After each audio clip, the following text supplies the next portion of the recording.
Welcome back to my channel. इस channel पे हम लोग प्रेपोजिशंस को बहुत डिटेल में पढ़ते हुए चल रहे हैं। हमने ऐसे प्रेपोजिशंस पढ़ लिए हैं जो किसी भी वर्ड का दूसरे वर्ड के साथ लिंक बताते हैं प्लेस के कॉन्टेक्स्ट में, कि वो चीज कहाँ प्लेस थी, कहाँ पर थी। उसके बाद हमने पढ़ा प्रेपोजिशंस ऑफ टाइम, कि कोई चीज कब हुई थी, कैसे हुई थी, किस लम्हे पे, किस मोमेंट पे, किस साल में, कहाँ हुई थी। ठीक है। देन हमने पढ़ा प्रेपोजिशंस ऑफ मूवमेंट, यानी कि कोई चीज कैसे मूव कर रही थी, ऊपर से, नीचे से, अंदर। ठीक है।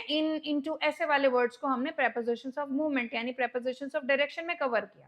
एंड आज के वीडियो में हम पढ़ने वाले हैं प्रेपोजिशंस ऑफ मैनर या प्रेपोजिशंस ऑफ कॉज। अब ये प्रेपोजिशंस ऑफ मैनर, कॉज या पर्पस ही क्या होते हैं?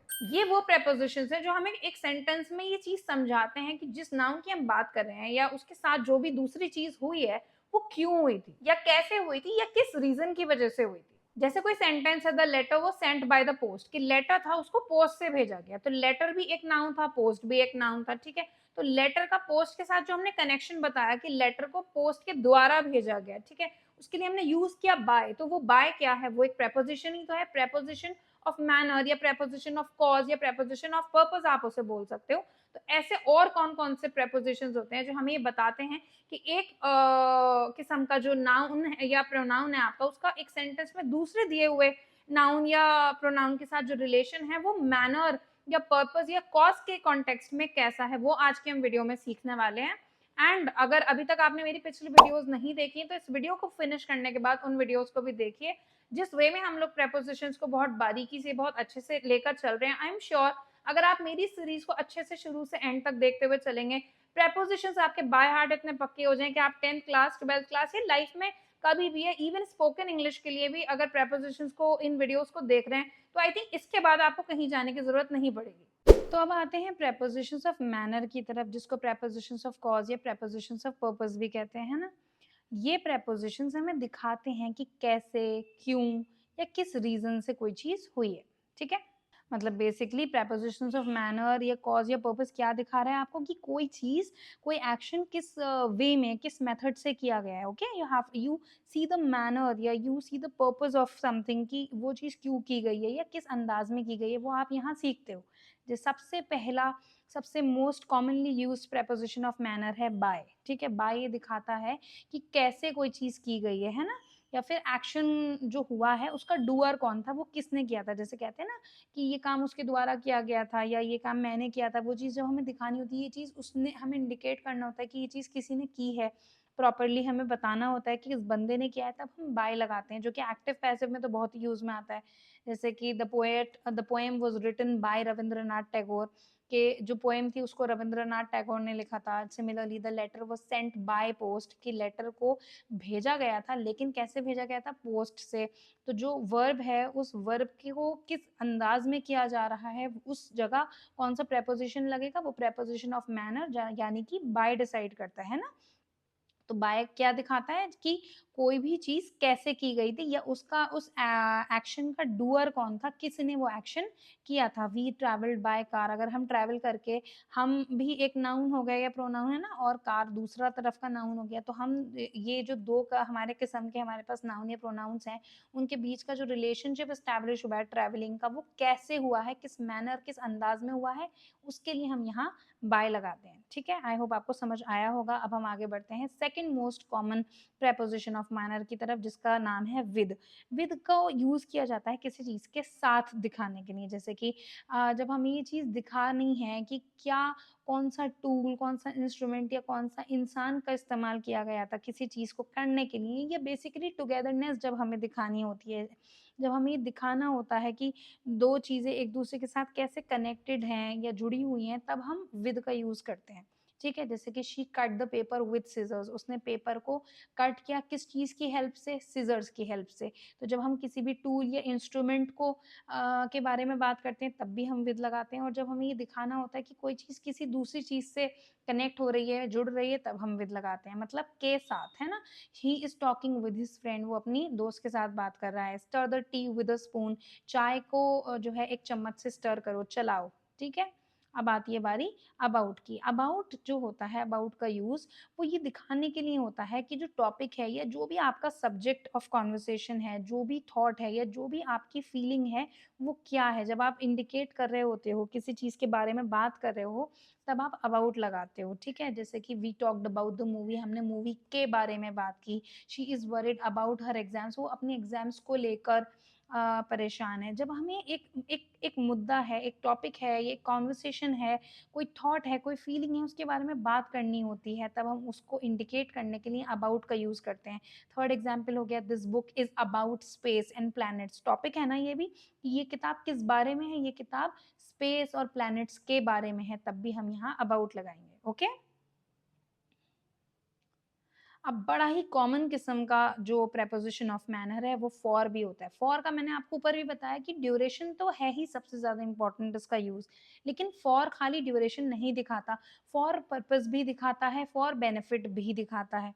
For example, this gift is for you. जब हमें पर्पस दिखाना है ना कि किस किस पर्पस से है ये गिफ्ट, क्या है, किस पर्पस के लिए है ये गिफ्ट, तुम्हारे लिए खास है।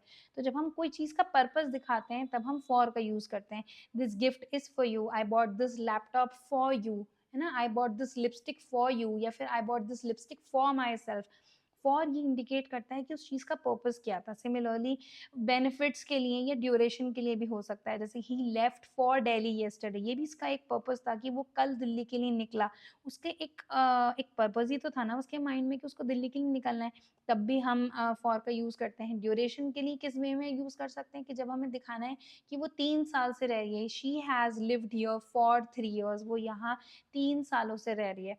अब सिंस अगर बच्चे लगाएं या फ्रॉम भी लगाते हैं, बहुत से बच्चे ये भी कह सकते हैं कि she has lived here from 3 years, भी तो हो सकता है।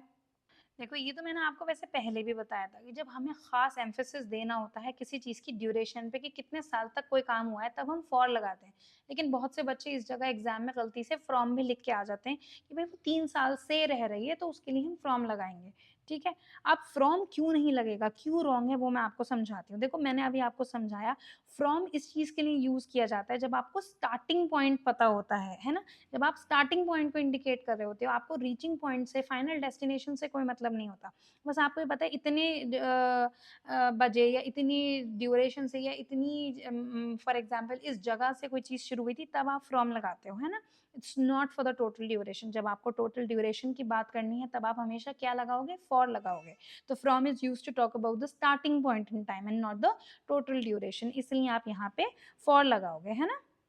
अच्छा, अब अगर आप फ्रॉम लगाओगे तो फ्रॉम एग्ज़ैक्टली कब लगाओगे? फ्रॉम लगाने के लिए आपके पास स्टार्टिंग टाइम और एंडिंग टाइम होना ही होना चाहिए, तभी आपका फ्रॉम ठीक होगा। मतलब कि अगर यहाँ पे मैं लिखती कि she has lived here from, तब मेरे पास ड्यूरेशन होना चाहिए था। अगर मैं यहाँ लिखती फ्रॉम, तो मैं क्या लिखती? फॉर एग्ज़ाम्पल फ्रॉम 2020 टू 2023, तब तो फ्रॉम आता, ठीक है? फ्रॉम के साथ अगर हम खाली फ्रॉम लिखेंगे तो भी काफ़ी है, लेकिन अगर हमारे पास एंडिंग पॉइंट भी है तो उसके साथ जोड़ने के लिए हमें टू का यूज़ करना पड़ेगा, ठीक है? तब आप फ्रॉम लगा सकते हो। लेकिन अगर आपको सिर्फ़ और सिर्फ़ ड्यूरेशन दिखानी है कि कितने सालों से रह रहा है, 3 इयर्स, तब आप क्या लगाओगे?